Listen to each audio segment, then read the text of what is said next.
I want to thank you for that introduction, Bill. Greatly appreciated. And to all the organizers and committee members, I am deeply grateful. Additionally, I want to thank everyone for being here tonight. I also want to congratulate all the other inductees for their very distinguished athletic careers. It's an honor to be here and to share this evening with all of you.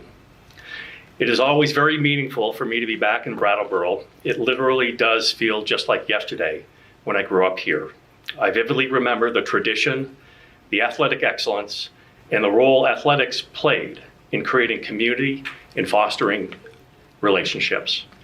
And certainly the tremendous support I received from my parents, Paul and Elaine, my siblings, my extended family, including my aunts and uncles, my cousins, and of course, my teammates and friends.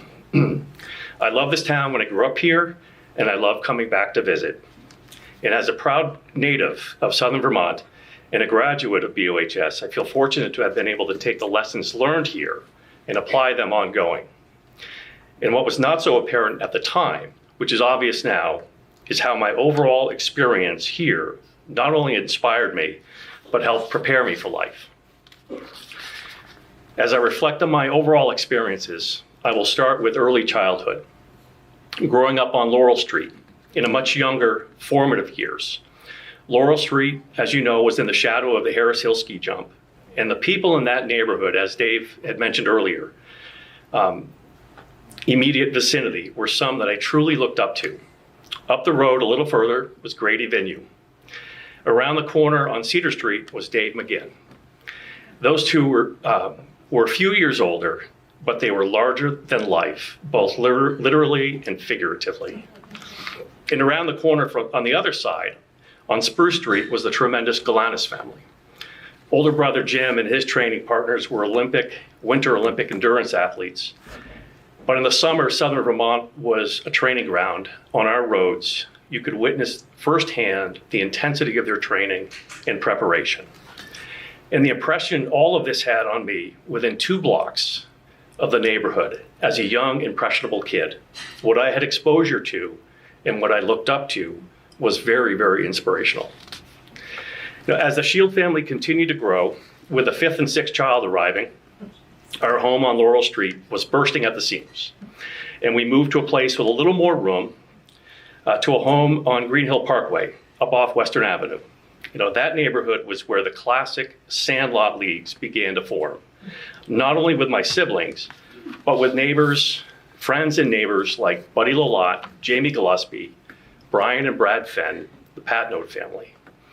And Hunter's Field, as we called it, was owned by the Hunter family, which was adjacent to our street, where we all played all types of sports on a daily basis, rain or shine or snow, 365 days a year, and not just for a season or two, but for the better part of a decade.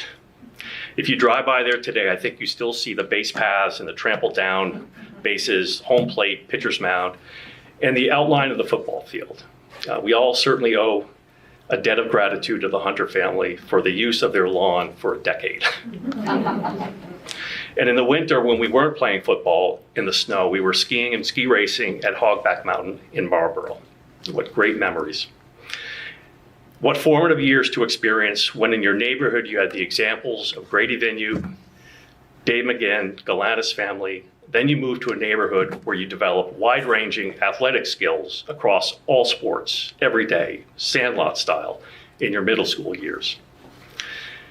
Then it was to high school. High school may have looked daunting at first, but then you got to appreciate the experiences, the coaching, and the molding. This was no longer neighborhood sandlot games. Coaches Darrell Sawyer, Carl Tenney, Bill Holliday, Art Freeman, and the list goes on. And certainly the continued presence at the high school of Andy Natowich and the beginning presence of Al Liberdoni at that time. And what was stressed. High school was a time of learning and growth. And these were coaches and people that were fully invested in our success. They were coaches on the field where they taught us to play smart, to be tough, to have resolve, and to play hard. But more importantly, they were life coaches. And although it was important to win, it was the way we prepared and played the game and handled adversity that was most important to the coaches. It was the character of the team. The makeup of our teams were molded through reinforcement of hard work, resolve, setting lofty goals, team first, perseverance, know how to handle adversity, and stay together as a team. And as you know, football and baseball are the ultimate team sports. There are many integral parts, and my teammates made it possible for me to succeed. We played hard for each other, played hard for the team. There are way too many to name, but I'd be nothing without them. So thank you to all. And no matter the score, no matter the team record at the end of the season, one thing that was always consistent is how teams prepared and how they conducted themselves. And I believe that is an underlying and shared experience for anyone here tonight. We were all fortunate to be part of such a strong value system at BUHS. Our coaches were also teachers, so education was important. Community was stressed, and athletic excellence was strived for always. The core values that have always been inherent at BUHS, making daily habits of respect, honor, community, personal growth, and challenge. Those were pillars or foundations for anything we hope to accomplish. And we were all fortunate to be a part of this and to draw on the experiences our entire lives. So thank you again. I'm very honored, and I want to thank you again for this evening.